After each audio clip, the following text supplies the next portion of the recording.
Good morning. Good morning. It's Judy V here. How are you doing?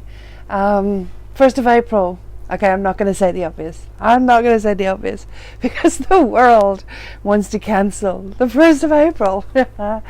Anyway, be that as it may, it is a beautiful day. It is a stunning day. A little bit chilly here in London, but my gosh, it's so still. It is unbelievable.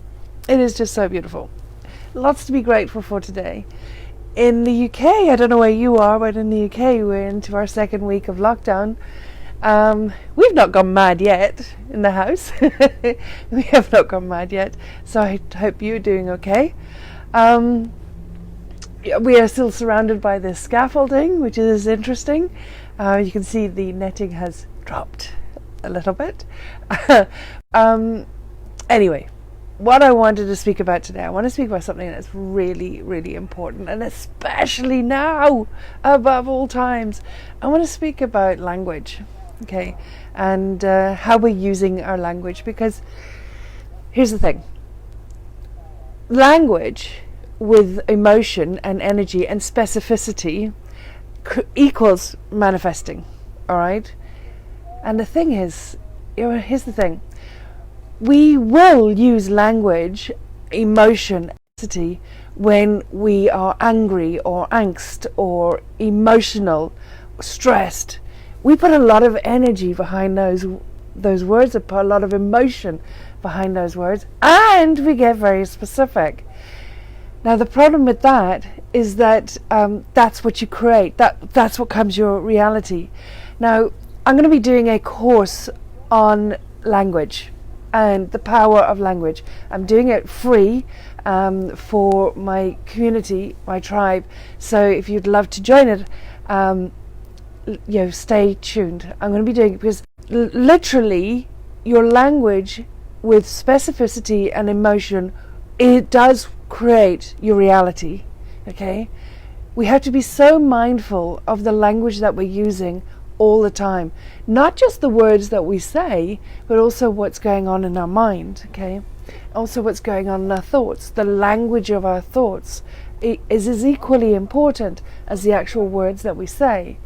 And right now it is so easy to get caught up in emotionally describing how we're feeling about in the lockdown, and stress about the virus, and fear about financial stability, and all of that. Easy to put so much emotion behind those words and that language.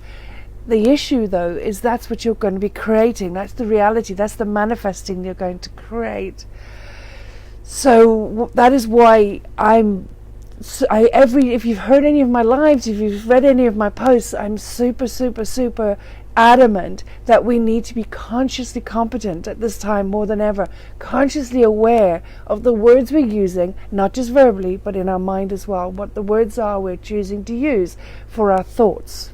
Okay, and we are far more likely to actually put specificity and emotion and energy behind our negative thoughts, our negative words, and our more negative beliefs and whatever's going on. We're far more likely to be very energetic and emotional and specific about that. And that's what you're going to create. That's the reality you're going to create to you. Is over this time, be really, really clear. Be conscious of what the language is that you're using in your thoughts and in your words. And when you're using words that are or when you're speaking about something that is uplifting, that's encouraging, that's positive, that's inspirational, put emotion behind that. And be specific, right? We don't tend to do that. We tend to only be really specific with what we're pissed off about, what we're angry, what we're negatively emotional about. That's when we tend to be more specific, and obviously use a lot of emotion in that, right? Don't do that. Be mindful not to do that. If you want to say something shitty about the virus or whatever, say it lightly, okay? But when you're talking about what it is you would love to create in your life, what it is you would love to do, what it is you are doing with your life right now, what the perceptions you are having around what's going on right now, and if you're focusing on seeing and finding and looking for the opportunities, be specific around it. Does that make sense? Be specific and put emotion into it, put feeling into it, because that's what you create. The extent of the specificity around the words that you use in your language, coupled with emotion, or backed with emotion, that is the formula for manifesting. And I'm going to do a free course. It's going to be absolutely free. I'm going to start probably in about a week, 10 days. I'm going to demonstrate to you the power of language and to create what it is you would love to create. I promise you, because the words that we use are not just empty words. Words have meaning. The actual specific words we use, they all have meaning. They have origins and they have meaning. And the actual the vibration around the words that we use with the emotion, that impacts the way in which our brain works, and it impacts how we respond to those words. Why do you think that in yoga or in some forms of meditation there is the why do you think that is? It's not because they feel like doing it because it sounds good. It's because of the vibration that it creates, and how it interacts with society, with the universe, and how it interacts with the universe, and how it impacts our neurons and the state we are in. Okay, the language we use is so important. All right, the words that we use is so important. The extent of the specificity we use is vital. Okay. And as I was saying earlier, we are very good at being extremely specific and extremely clear about things we're not so happy about, things we're angry about, things we're pissed off about.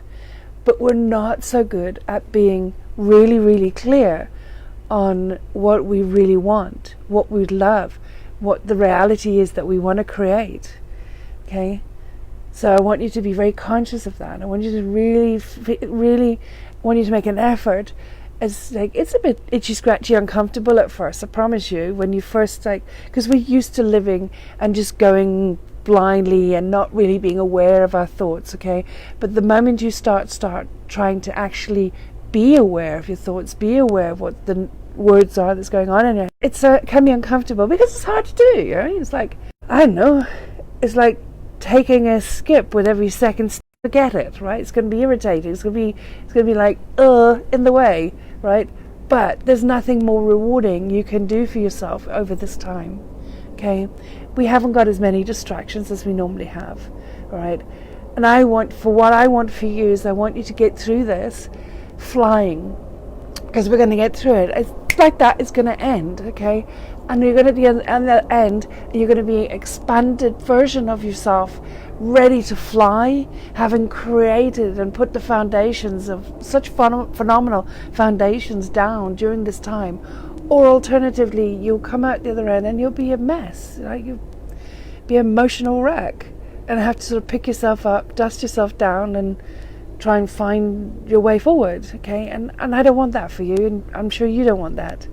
We have no control over the situation we're in right now, but we have choice, and there is and if you just look, oh my gosh, there's this book I'm thinking about, I'll put it in the, can anyone tell me what the name of that book is? Victor, he was the guy, oh my gosh, I was just talking about him this morning. Does anyone know the guy who wrote the book, who was in the German concentration camp? Something meaning. I'll put it in the comments below. I can't believe my mind's just gone blank. The power. I've been reading so many books the past couple of days. I can't tell you. Victor somebody or other. Yeah, just driving me insane. Book. Very interesting. And you know what? When I put it in the comments, I really resonate with what he says, because as somebody who was locked up for close on 20 years, in the first 20 years of my life until I escaped when I was in my early 20s, I can totally relate to what he says 100%, because it's all about choice. He had no control. He was in a concentration camp. He had no control. He couldn't get out, but he had choice. Minute by minute he had choice, and that's what we have, guys. We have choice. The other thing is, we also know that this is going to pass and we're going to come out the other end, and the choices we make now, minute by minute, will determine how powerfully we come through this, and how absolutely extraordinary we can make our life when we do get through it, as opposed to being a very contracted sort of state where you have to literally sort of dust yourself off and find yourself again and get back into a routine, and all you're going to do is slip back into old habits. Whereas now is the time to reevaluate, now's the time to thrive, now's the time to lay the foundations for what it is you truly would love in your life. And you know what?